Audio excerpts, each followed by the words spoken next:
All right, guys, I got this big honkin' transformer here. I'm about to replace it. If you guys want to see the first video where I diagnose this being the problem, I will leave it right here. You can click on that, go watch it first, and come back and watch this one. Now, this transformer here has a primary of 480, 240 down to 240, 120. Okay, this machine we're working on is a Carrier machine. It is a 575 volt three-phase. And there's a 460 volt circuit in there as well. So it's really weird how they've got this set up. So the 575 volt three-phase feeds the compressors, okay?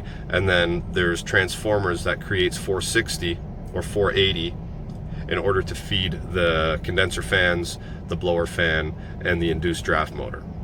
So all those three things are 460. Very, very odd design because it's in Canada and it's a 575 three-phase primary. They had to use step-down transformers for the motors. Anyway, we're gonna change this out and we're gonna see how it goes. Like I said, watch that video, the first video, then you get the full scope of this story. So let's get to it. So the transformer is down in here.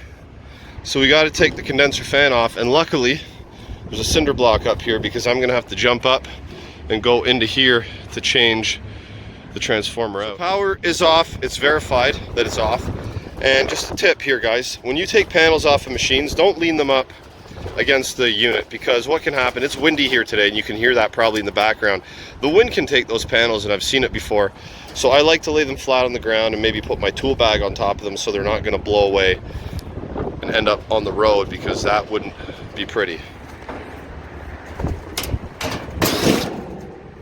So this is not really a difficult replacement. Basically, we just got to unscrew the transformer from this base up here and move the wires over to the new one. So what I'll do is I'll unattach it and I'll just lay it down, and I'll take the wires and go one by one to the new transformer, so it's a lot easier and I don't have to take a picture of where the wires go and all that.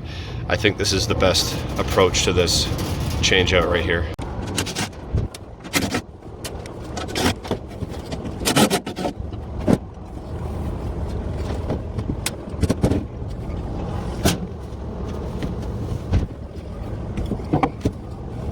You can actually really smell this old one.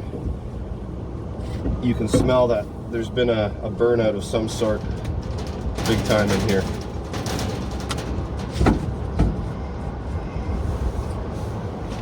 I took this back out because I forgot to punch out the knockout.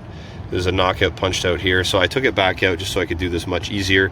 And also, I did end up taking a picture of all of this because I'm gonna have to remove all these wires, and I can't just go wire for wire because I have this fitting that I gotta pull all the wires through and disconnect here. So I did take a picture, and I'm gonna see if I can line up some of these wires in here, because some of them in here actually get twisted together. So I'll find out which ones do from in here and do the same to this one before I put it back on. So here we are. The knockout has been put in, and I've removed the wiring from this transformer and moved it over to this one, and I've connected the two wires together that need to be connected as per this transformer here. Now we're going to go ahead and connect all the other wires together in here, and then we're going to put it back in place. All right, we are all wired up. Time to flip this bad boy back into position, fire the machine up, check the voltage coming from the transformer, because we want to provide 460 to our motors. Now, last time we were getting around 560 because the transformer was defective. So we're going to flip this around and check the voltage to make sure it's proper before we start the machine up. Okay, we are installed. Last thing we got to do really is just kind of zip tie these wires nice and neat, and then we'll go check our voltage out.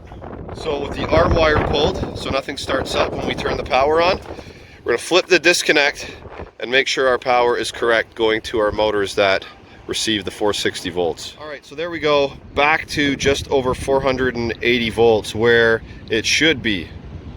Now, this is the primary side of the transformer. The two leads have been taken off, and I'm checking across there, and I'm going to check across the fan contactor as well at the top, but we're all good. We're all good here. We're going to fire everything up one by one, check it out, but I'm sure everything's going to be fine since we have the correct voltage and we're back and ready to go. Happy HVAC, guys.